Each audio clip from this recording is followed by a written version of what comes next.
Ойшылдардын айткан ойлоруна көз жүгүртө турган болсок, жашоодо башка бир инсанды жеңген эмес, өзүндү жеңген инсан эң күчтүү инсан деп айтылган. Бүгүн студиясынын мейманы ким деп турган болсоңуздар тааныштыралы. Чыгыш өнөрүнүн адиси, тажикчанын чебери, укалоочу адис Надыр Абдумаликов агабыз. Ассаламу алейкум. Кутман кечиңиз менен. Саламатсыздарбы? Кандай жасыңарбы? Надыр байке, чыгыш өнөрү дегенде эле бир бийлеп жаткан сыяктуу спортчулар элестетебиз. Чыгыш өнөрүнүн артыкчылыктары тууралуу сен сурагым келип турат. Чыгыш өнөрүндө бир жакшы сөз бар. Адам биринчи өзүнүн ички эмоциясын тарбиялай билиш керек деген. Жакшы суроо болду. Аз мына ушул тайзи менен 20 жылдан ашык машыгып, элдердин ден соолугуна чыңдаганга салым кошуп жүрөбүз. Ушул тайзи түзгөн менен биринчи алгач өзүмдүн ден соолугумду чыңдадым башында. Анан кийин жанакы машыктырып залдарда канчалаган адамдардын ден соолугу жакшы болушуна себеп болуп келатабыз. Айта турган нерсе, чынында эле адам баласы биринчи өзүн өзү башкарыш керек экен. Адам өзүн башкарганда анан бирөөнү башкарат. Эгер адам өзүн башкарбаса, ал адамды башка бирөө башкарат экен да. Мындайча айтканда, адам өзүнүн ички эмоциясын башкарыш керек экен. Биринчи негизгичи. Эмоциялар мисалы тарыныч, агрессия, кыйкырып-бакыруу, мисалычы кайгыруу, коркуу деген эмоциялар бар да, мисалычы. Ошол тарыныч негизги немесе, ошол адам тарынганда канчалаган мына терс эмоцияларды чакырып туруп, 7 терс эмоция. Ошол негизинде көптөгөн ооруларды алып келет экен да. Ошон үчүн биринчи адам баласы кечиримдүүлүккө үйрөнүш керек экен. Жан дүйнөнү тынчтандырып, ушундай бир тынч абалга келгенден кийин адам ден соолугу да жакшы болот, анан чыныгы бакытта ошондо. Тайчиван өнөрү биринчи ошол демеде машыга баштаганда аябай сабырдуулук талап кылат. Чындап эле сен айткандай акырын жай көнүгүүлөр жасалат, мисалычы. Сырттан көргөн адам бул бий деп ойлошу мүмкүн да. Аябай жеңил агылып жасалган үчүнчү. Бул жерде жай жасалат, ошонун негизинде бүт муундар кыймылга келет. Акырын жасаганда анан дене баягы кызып чыгат, кан айлануу жакшырат, энергиянын циркуляциясы жакшырат. Ошонун негизинде бул баягы медитация деп коет, кыймылдуу медитацияга кирет да. Ошо медитация деген эми ошол тунуу, ойду токтотуу, акылга сүңгүп кирүү деп которулат да, санскрит тилинен которгондо. Ошо тайзи дагы ошол мисалы көнүгүүлөр жасап атканда адам баласы бир суткада 40 000 деген ойлор келген болсо, кандайдыр бир деңгээлде ошол көнүгүүгө көңүл буруп атып туруп, жанакы ойлор азаят экен да. Ой качан токтогондо анан кийин адам баласы энергия менен заправкандай толукталат да. Ошондо анан кийин адам ден соолугу жакшы болот экен. Ден соолук жакшы болуш үчүн биринчи ошол ички жан дүйнөнү тынчтандырыш керек экен. Жан дүйнөсү тынчтанган адам ошол канчалаган ооруларды жеңсе болот экен да. Чыгыш өнөрү мисалы тайзиде ошол азыр медитация деп айттык. Медитациянын жардамы мисалы канчалаган ошол адам баласы бир 3-5 секундтаган оюну эме кыла албайт да, мисалычы кармап тура албайт. Ар кандай ойлор келе берет да, кечээки өткөн ойлор, келечекте эмне болот, достору менен сүйлөшкөн бүт ойлор келе берет, токтобойт да, мисалычы. Ошондо анан кийин бүт баягы энергетический каналдар болот адамда, ошол меридиан деп коет, ошол анан энергетический центрлер, борборлор бар. Ошол борборлор жабылып калат экен. Анан ошондо адамга энергия толукталбайт, кирбейт. Анан ошонун негизинде адам баягындай алсыз, ден соолугу начар болот экен да. Кытайда ошол чыгышта мисалы көбүнчө оорунун себептери мына ушул меридиан деп коет, энергетический каналдарда, ци өмүрлүк энергиясы айланып жүргөн каналдарда мына муундарга көбүнчө застой болуп топтолот экен. Ошол жабылып калгандан кийин циркуляция жакшы болбойт. Мисалы анын ошонун негизинде ички органдарда оору пайда болот экен да. Ошо тайжи цугундун жардамы ошол меридиандагы блокторду тосмолорду алып энергиянын айланышын жакшыртат, кандын айланышын жакшыртат, мээни тынчтандырат, жүрөктү тынчтандырат. Анан негизгиси аураны тазалайт. Аура деген эми биополе, адамдын көзүнө көрүнбөгөн, мына орусча радуга, бизде мисалы асан үсөн деп коебуз, жамгырда чыккан, жамгырдан кийин. Ошол эме жети түстө болот экен, эми кайсы бир адамдыкы жашыл, сары, фиолетовый, мисалычы. Ошол аура тазаланат экен, кадимгиде ушул нерсени байкадык. Адам качан ошол аурасы тазаланып, жан дүйнөсү тынчтангандан кийин, өзү энергия толгондон кийин, анан өзүн өзү башкаргандан кийин, анан бирөөгө жардам кыла алат экен да. Ошол нерсени байкадым.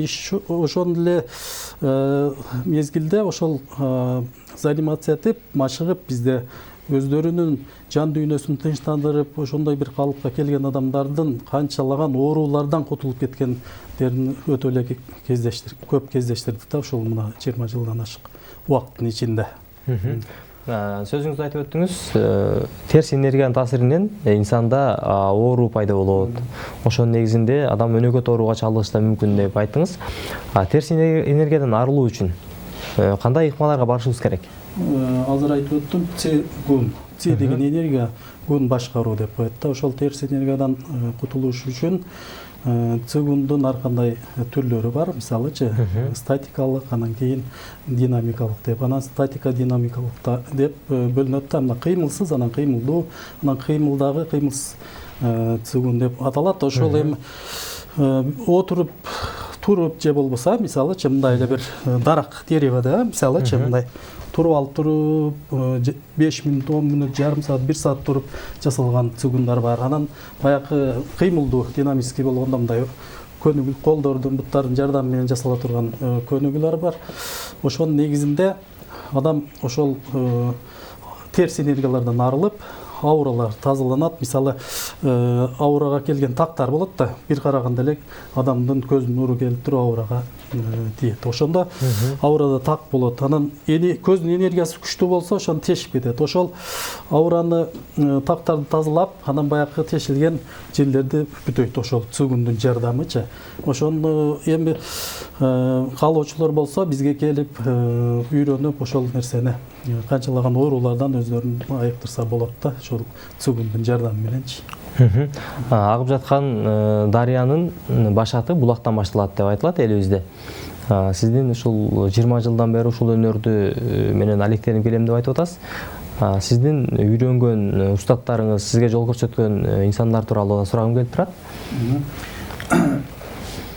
Алгач мен ошол Ош шаарында студент кезинде мен агайым Медер Бишкек агайыма жолугуп калып, ошону агайыбыздан сабак алдык. Ошо тайзинин 24, 40, 48, анан ян чейинде бөлүнөт да стилдеричи. Ошолорду үйрөндүк. Анан кийин устатыбыздын устаты, чоң устатыбыз азыр ушул күндө Бишкекке келди. Өзү Челябинскиде ошол жакта иштеп жүрөт көп жылдан бери. Ошол агайыбыз жайкы семинарларды өтөт. Көлдө көп жыл мына ушул Кашка сууда өтүп жүрдү, мына Бишкектин чет жагында. Азыр эми быйыл уже Бишкекте, анан кийин Көлдө семинарларды өтүп жүрөт ушул күндө. Ошол агайларыбыздан алып келдик. Макен агайыбыз көбүнчө эле илимди ошол Кытайдан алып келип, кыргыз элине ошо тайзи чубанды жайылткан киши. Кыргызстан боюнча ошол биздин ошол элдерге жакшы бир ден соолук чыңдай турган жакшы өнөрдү алып келген киши ошол Макен Исаков деген устатыбыз болот. Агайыбызга, ошол агайларыбызга ден соолук, узун өмүр каалап кетем, мүмкүнчүлүктү пайдаланып. Жакшы. Надырбек эке, азыркы учурда өзүңүз дагы жеке укталоочу болуп дагы иштеп аткан учуруңуз. Көпчүлүк учурда сиз менен эфирден сырткары убакта сүйлөшкөндө дагы ушул муун оорулары менен, андан сырткары грыжадан жабыр тарткандар дагы келип ушул оорудан айыккандар бар деп айттыңыз да. Негизи эле муун ооруларын келип чыгып себеби Анан азыркы учурда ушул мурда бир жашы улгайып калган же болбосо кандайдыр бир жерден туура эмес бир оор бирдеме көтөрө коюп же бир жерден кулап кетип белинен гырыжа чыккан болсо азыр жаш балдар дагы гырыжа менен төрөлүп атат деген дагы учурлар катталып атат да. Эмне себептен ушундай болушу мүмкүн? Азыр эми көбүнчө мындай болуп атат. Мисалы кальцийдин жетишсиздигинен көбүнчө элечи, муун ооруларынын себептери, анан сууктан, эң негизгиси баягы нерв системага байланыштуу болот экен да. 99% оору ушул адамдын нерв системасынан байланыштуу болот экен. Анан ошол негизде эле баягы стресс, аял киши мисалы боюнда болгон кезде аябай мына депрессияга түшүп калышып атат көбүчө ар кандай турмуштун кезепеттеринен мисалы. Ошонун негизинде анан тамактануу, туура эмес тамактануу, калория жок тамактануу, анан көбүнчө организм талап кылган ошол мисалы боюнда бар кезде баягы эме болот да, токсикоз болуп турбайбы мисалы, талап кылат ошол кайсы бир тамакты, ошону толук жебеген учурда да болуп калат да. Ошол эми балага керек нерсе да ошолчу организм. Ошону мүмкүн болушунча толукташ керек да. Ошол жетишсиз болгондон дагы келип чыгып атат да. Анан жаш балдарда көбүнчө чындыгында мына грыжа, омуртка аралык грыжа чындыгында жашар да. Себеби азыр эле айтып отурган нерсе, эртеден кечке компьютерде, азыр телефондо отурушат. Мына мисалы төрөлгөн балдардан баштап эле, бешиктеги балага даже телефон карматып койгон, мультик алаксытат. Бир жагы жакшы жагы, эми мисалы бир жумушун бүтүрүш үчүн ошол телефон аркылуу алаксытып атат да, мисалычы. Жаман жактары ошол балдар уже кичинекейинен эле баштап омурткаларын түз кармабайт, бүкүрөйүп мынтип отурат дагы. Анан ар кандай оорулар келип чыгып атат да, остеопороз деген, ошол омурткалардагы кальцийдин жетишсиздиги. Анан көбүнчө эле бизде азыр мисалы жаш балдарды картошка фри дейт, дагы бир ошого окшогон бир тамактардай калориясы жок тамактарды жеп атат да көбүнчө. Анан мына мисалы колаларды көбүнчө ичишет жаш балдардачы. Булар кальцийди кадимкидей эле жууп кетет экен. Ошонун жетишсиз негизинен организмде кальций жок, жана башка элементтер жок болот дагы. Ошонун негизинде организм слабый. Бир аз эле кыймылдаса же болбосо оор жүк көтөрсө, туура эмес жатып алса деле анын омуртка жылышып калып туруп, анан нагрузка болгондон кийин бир нерсе көтөрө койду, анан грыжа келип чыгып атат. Мисалы 12, 13, 14, 15 жаштардагы адамдарда толтур эле омуртка аралык грыжасы бар. Анан бизге келип кайрылгандар өтө көп да.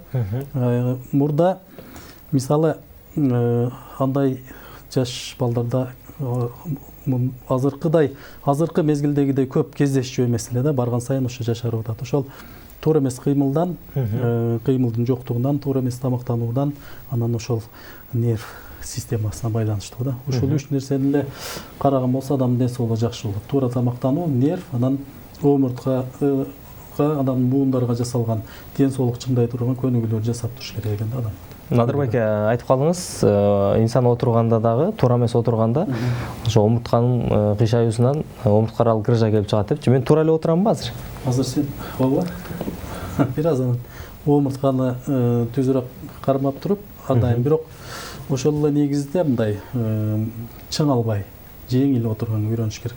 Адам түз отурса, ошончолук мисалы ар дайым омуртканы түз кармап отурганда чарчабайт мисалычы. Анан ошол мезгилде омуртка канчалык түз болсо, энергия дагы ошончолук айланып турат экен да.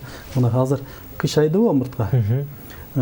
Циркуляция, энергиянын айланышы да начарлайт, кандын айлануусу дагы начарлайт да. Мисалычы, ички органдарга бүт борбордук нерв система мээ менен жүлүн болуп атпайбы? Жүлүн ошо омуртканын ичинде, омуртка бөкүрөгөндө анан мына көрдүң, омуртканын ичинде жүлүндөн анан кийин периферия нерв талчалары кетет да. Көрдүң, ошол кыйшайганда, бөкүрөгөндө ички органдарга кан айлануу жакшы болбой калат, энергиянын айланышы жакшы болбой калат. Ошонун негизинде ар кандай оорулар келип чыгат экен.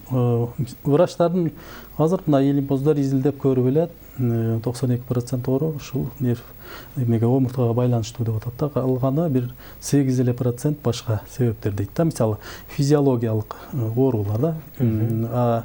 Психологиялык жагы мисалы басымдуулук негизи элечи көбүнчө эле баардык нерсе баягы өзүңдүн пейилиңе анан ниетиңе жараша деп коет го. Мисалычы жакшы дагы жаман дагы адамдын ошол пейилине жараша болот экен да. Мисалы стереотип мышление деп айтышат да, мисалычы кайталам ойлор адамда ооруну чакыра турган ар кандай ойлор болот да. Мисалы жаман мен ушундай оорукчамын же бактысызмын, мен мындай ийгиликсизмин же булур деген нерселер уже психологический оору болуп атпайбы. Мисалычы стереотип мышление. Эгер ушул адамда 3 эле жолу кайталанса бир терс сөз, мисалычы ошол адамдын кайталанбай ойлору да, бул адамдын ички жан дүйнөсүндөгү бар нерсе.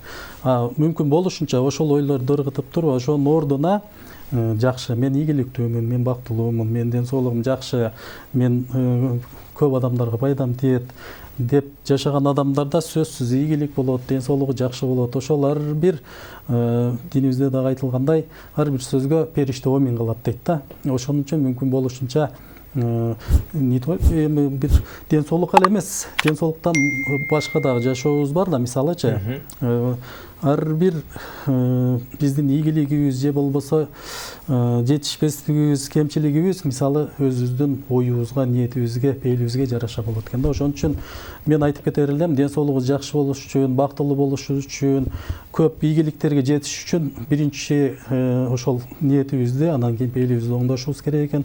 Ошону менен бирге омуртканы ар дайым түздөп, ошол Кытайда айтып кетет, улуу мырзаны ар дайым жакшы карап, ошол улуу мырза канчалык омурткабыз ийкемдүү, жаш болгон болсо адамдын ден соолугу ошончолук жакшы, өзү да ошончолук мындай жаш көрүнөт, ден соолугу да жакшы болот экен да. Урматтуу көрөрман, сиздин жашооңузда ар дайым күн сайын таң атар замат ураан катары колдоно турган бир жакшы пикирди айтып өттү студиябыздын мейманы. Эгерде сиз ушул нерсени кармана турган болсоңуз, жашооңуз жакшы нукка өзгөрөт. Биринчи улуу мырзаны омуртканы түз кармаңыз, экинчи оюңузду, пикириңизди жакшы нукка бурганга аракет жасаңыз. Студиябыздын мейманы чыгыш өнөрүнүн адисти, укалоочу Надырбек Абдумаликов агабыз. Эгерде сурооңуз, калп этегиңиз боло турган болсо байланышка чыгыңыз. 59-27 шаарыбыздын коду 312 0995 23-23-81 WhatsApp номерларына жалаң гана SMS билдирүү калтырабыз. Урматтуу көрөрмандар, байланышка чыгаардан мурда өзүңүздү сыналгыдан олагыраак кармап бирдигиңизди текшерип, бизди уюлдук телефондон уксаңыз, экөөбүздүн ортобуздагы байланыш мыкты өтөт. Студиябыздын мейманына келип түшкөн билдирүүлөр бар. WhatsAppка көз жүгүртө турган болсок, кутмандуу кечиңиздер менен Наныр мырза, ишиңизге ийгилик. Акыркы учурда сизди көп көрбөй калдык, кайсы жактарда жүрөсүз, эмне менен алек болуп жатасыз деп акыркы сандар 610 менен аяктаган көрөрман SMS билдирүү калтырган экен. Мен ошол Ошто заниматься этип жүрүп, андан кийин Бишкекке келдик. Андан Алматыда, андан кийин Бишкекте иштеп жүрүп, мен ушул 8 жылдай Татарстанда, анан Москвада иштеп калдым. 2-3 жылдан бери келип, эми мына Бишкекте иштеп атабыз. Ушул өзүң барып көрүп келдиң.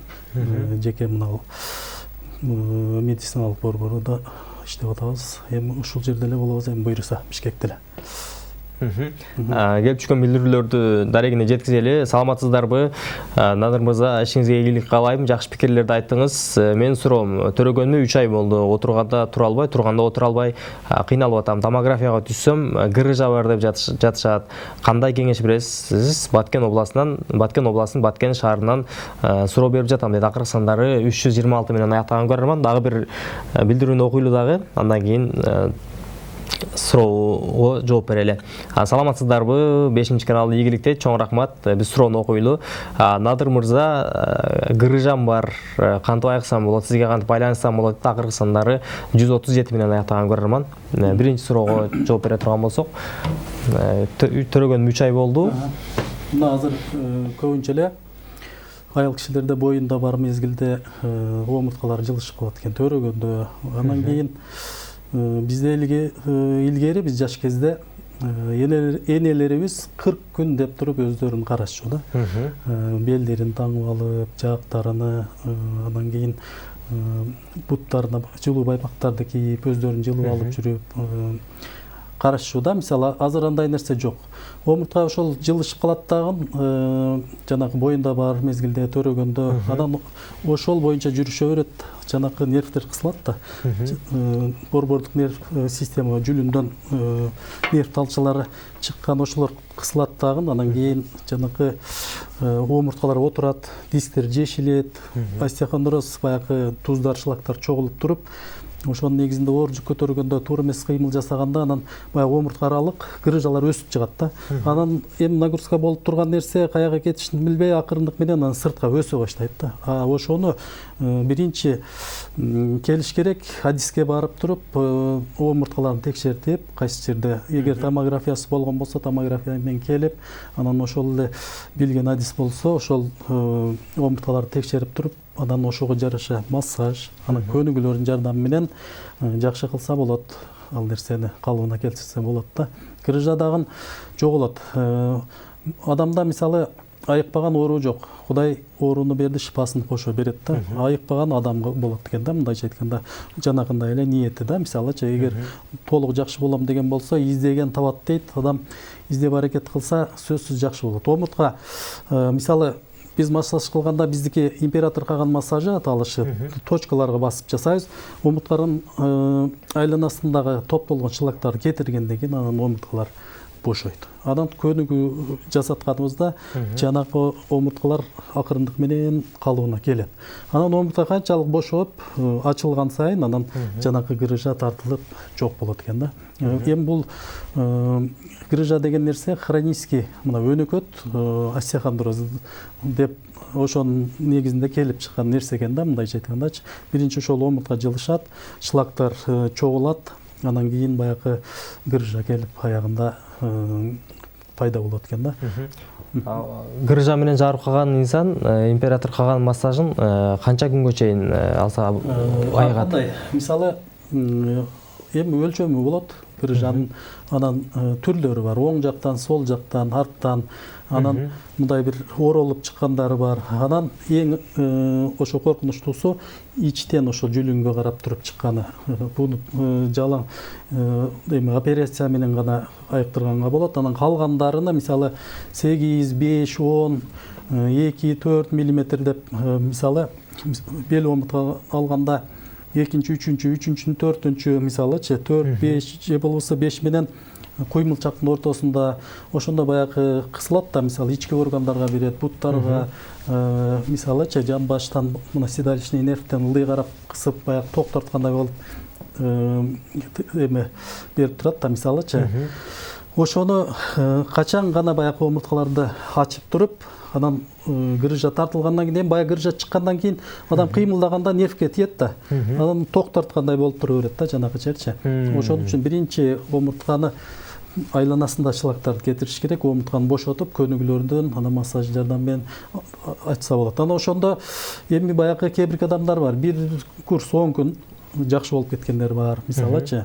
Же болбосо 2, 3, 4 курс алгандар, 5 курс алгандар бар 10 күндөн шартына жараша эме кылат, анан ооруга карап туруп келишет да, мисалычы. Эми мүмкүн болушунча хронический өнөкөт болгон болсо, көптөн бери пайда болгон нерсе болгон болсо, анда көбүрөөк убакыт талап кылынат да. Эми бизде мындай көпчүлүк эле адамдарда баягы сабыр деген азыраак экен да, чындыгындачы. Эми бир эле күндө жакшы болуп кетейин деген эмеде болот экен да. Эми андай болушу мүмкүн эмес экен да. Акырындык менен да, ошону эми бир 2-3 курс кайталап көнүгүүлөрдүн жардамы менен алса жакшы эле жыйынтык берет да, сөзсүз жакшы болот буюрсачы. Грыжа оорусунан арылганга жакшы себепчи болот, Ооба. Келип түшкөн билдирүүлөргө назар салалы. Саламатсыздарбы? Мен азыр эле көрүп калдым.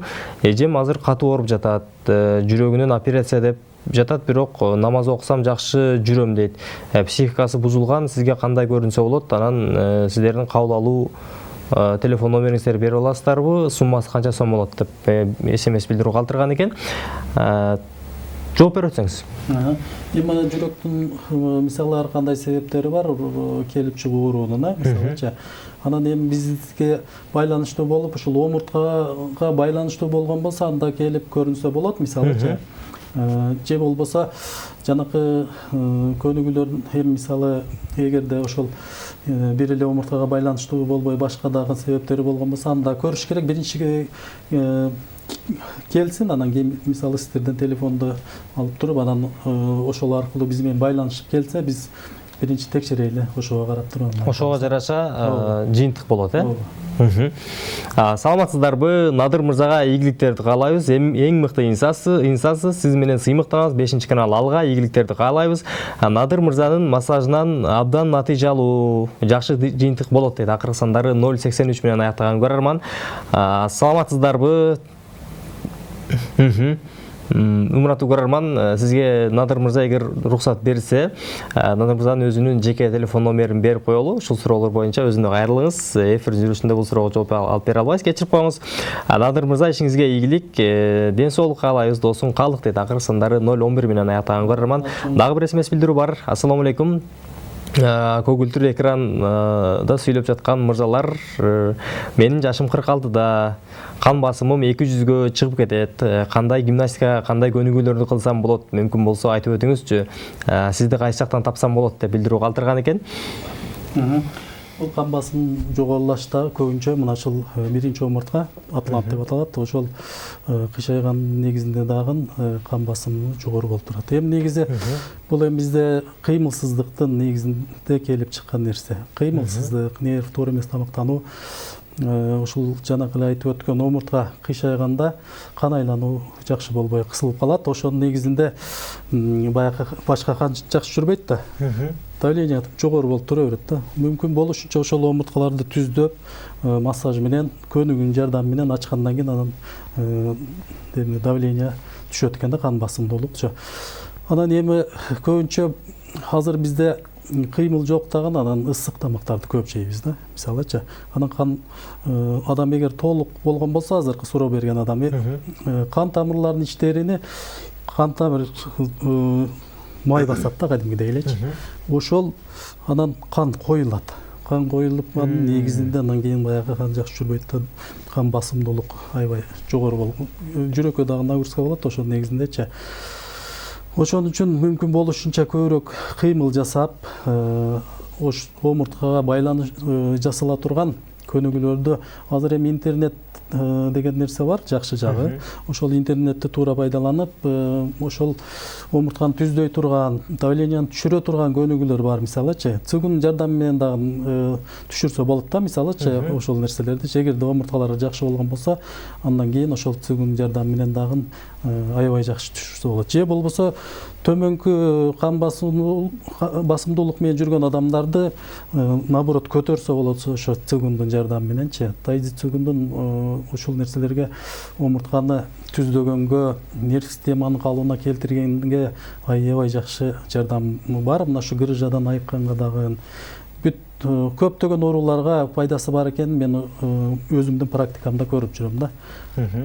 Азыр эфирдин жүрүшүндө көрөрмандардын берген суроосунун көпчүлүгү ушул омуртка ооруларына байланыштуу, анан кан басымга байланыштуу суроолор келип атат да. Сиздин жеке тажрыйбаңызда инсандардын канча пайызы деп айтсак туура болсо керек, кайрылгандардын канча пайызы ушул кан басым, анан омуртка оорулары боюнча кайрылышат? Эми негизи эле бир 90% ашык эле ошол омурткага байланыштуу да. Ар бир омуртка, мына 7 омуртка моюнда, 12 омуртка мына кыр арка деп коет, грудной порциясы, анан белде 5, анан 9-10 болуп туруп кетет. 32 омуртка, 2 омуртка тутуму. Кээ бир адамдарда 33, кээ бир адамда 34 омуртка бар. Анан ошолар бир омурткадан мына баш, мээ, мисалы көз, кулак, мурун, тиш, тил кеткен каналдар кетет. Мисалы кысылганда ушул органдар оору пайда болот экен да, негизинде. Анан мына кыр арка биринчиден колдун учтарына, мисалычы, анан калгандары бүт ички органдарга кетет да, мисалычы. Бир эле омуртка жылышкандан кийин кан жакшы жүрбөй, энергия жакшы жүрбөй, ошол органдар мисалы толук иштеп турган болсо, бир жагы кысылдыбы, уже начарлай баштайт. Организм бир системада болгондон кийин бул орган башка органдарга таасирин берет да. Ошонун негизинде ар кандай оорулар келип чыгат. Көбүнчө эле мына азыр дару уколго караганда ушул кыймыл менен адам өзүн жакшы кылса болот да. Биринчи ошол омурткасын текшериш керек адиске. Андан кийин шлактарды кетирип омуртканы түздөгөндөн кийин дары уколдун деле кереги ичиштин колдонуштун кереги жок экен да. Мен өзүм практикамда мисалы 99-жылдан бери мына дары укол деген нерсени билбейм да. Жеке өзүңүз пайдаланып элексиз? Жок. Ага чейин мисалы баш ооруй же дагы бир суук тийиши мүмкүн, ар кандай көп себептер болчу да, оору организм, живой организм оору пайда болот. Ошол мезгилде ар дайым бир аптекага чуркап барып дары сатып алып туруп ичип анан ушунча элек да. Эми азыр деле болот, кээде суук тиет, кээде дагы бир башка бир себептер менен бир жерлериң ооруйт. Анан мисалы ошол көнүгүүлөрдүн жардамы менен өзүбүздү ушул кармап келатабыз да, мисалычы ар кандай оорулардан алыс болупчу. Мындай деп айтышат да, күчтүү эмелер, мастерлер дүйнө жүзү боюнча эле эгерде ошол дары-дармектин адамга мындай зыяндуулугу көп экенин билген врач чыныгы врач деп айтат да, мисалычы. Бир дарын ичсек, мисалы кайсы бир органга пайдасы бар, бирок ооруну айыктырышы мүмкүн, кайсы бир органды, башка бир органга зыяндуулугу көп экен да. Мисалы жүрөккө ичкен дарын жүрөккө пайдасы тиген менен ашказанга мисалы же болбосо боорго зыяндуулугу бар экен да. Көбүнчө эле баягы ошончон айтат да. Дары иче берип туруп көп, анан кийин боорго нагрузка болду дейт да, мисалычы. Көрдүңүзбү? Боор эми баягы канды тазалап турат экен да. Анан эми ошол ички органдар мисалы тил менен жүрөк, мисалы кулак менен боор бири-бири менен байланышта турат да. Мисалы боор ошондой нагрузка болуп туруп кыйналганда зренияга, көрүүгө зыян тийгизет да, көрдүң. Көбүнчө мына ошо омуртка жылышып калганда дагы кулактын начар угушу, көздүн көрүшү начарлашы мисалычы омурткага дагы байланыштуу болот. Анан кийин мисалы ошол ички органдардын таасиринен дагы келип чыгат да, көрдүңөр. Ошол бүт келип туруп эле омурткага байланыштуу болот экен да, көрдүңөр. Ассаламу алейкум, Надыр байкеге ийгилик, ар дайым эл кызматын кылып жүрө бериңиз. Сизди терең урматтаган Заир деп акыркы сандар 063 менен аяктаган көрөрман SMS билдирүү калтырган. Суроолорго кезек бере турган болсок, Надыр мырза айтып өттүңүз, тамакты ысык ичкен дагы ден соолуктун начарлоосуна, ооруна алып келет деп айттыңыз. Негизи биздин тамак ичүү убактыбыз кээде бузулуп калат. Ошол нерсе дагы ооруга алып келиши мүмкүнбү деп суроо берген экен. Негизи эле көрөрманыбыз бизге жаңыдан кошулду окшойт. Тамакты кандай учурда, анан кантип ичиш керек?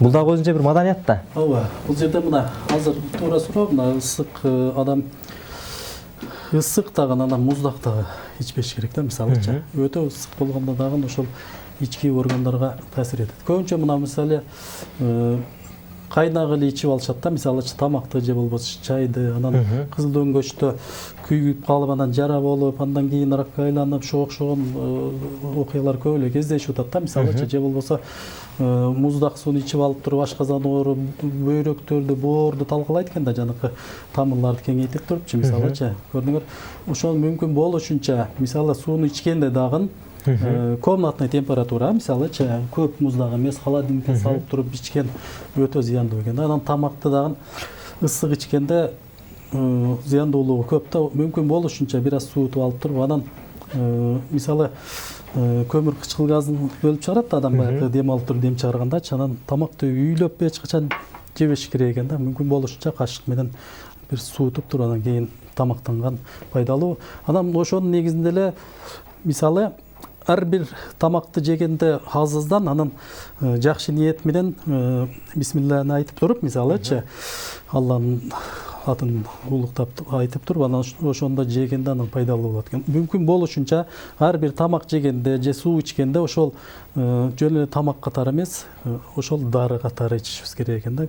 Ачыкча тамактануудан анан кийин ушул ниет ушундай бир нерсе менен тамактанганда адамга ошончолук пайдасы көп экен. Себеби мына караңыздар, мисалы суунун карап көрсөк мындай эле түссүз эле заттай болот. Бунун ичинде бир кристаллдар бар.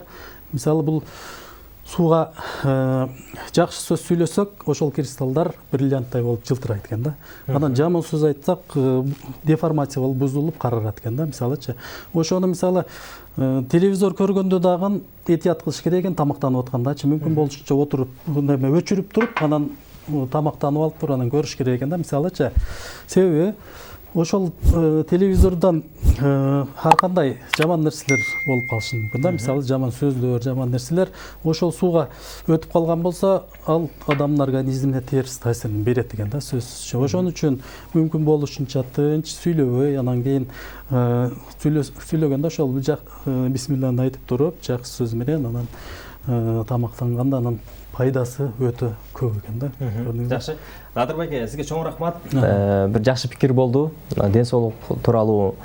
Андан сырткары ушу көрөрмандардын сурай албай көйгөйлүү бир маселелерге дагы бир жакшы жооп айттык деген ойдомун. Буюрса ушул эфирден сырткары өзүңүздүн өздүк телефонуңузду бере турган болсоңуз, сураган инсандарга, грыжа оорусу менен жабыртаткандарга бир пайдабыз тийсин деген тилекти айталы. Сизге чоң рахмат. Рахмат. Урматтуу көрөрмандар, ушун менен эфирибиз соңуна чыкты. Жалпыңыздарды биз менен бирге болгонуңуздарга терең ыраазычылык билдирели. Элибизде айтылган жакшы сөз бар. Жакшы болсоң да өзүңө, жаман болсоң да өзүңө, жатып алып түкүрсөң кайрат түшөт көзүңө деп. Ар бирибиз жакшы пикирде, жакшы ойдо бололу. Түнүңүздөр бейпил болсун. Үйдө болсо мен эле окшоймун. Мени дүкөнгө жиберишет. Нан, май, чай, кант алып келди. Макарон ун азыктарына келгенде Ноорус менен Ак Нурдукун тандайм. Таза, саттуу, даамдуу. Үй билебиз. Ушул Ноорус менен Ак Нурдун чыгарган макарон тарын тандайбыз.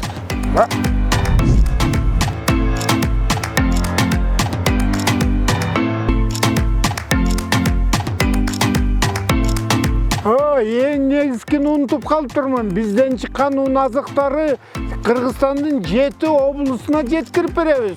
Кабатыр болбогула. Эң негизгиси телефонду сактап калгыла. Мен Нарынга кеттим.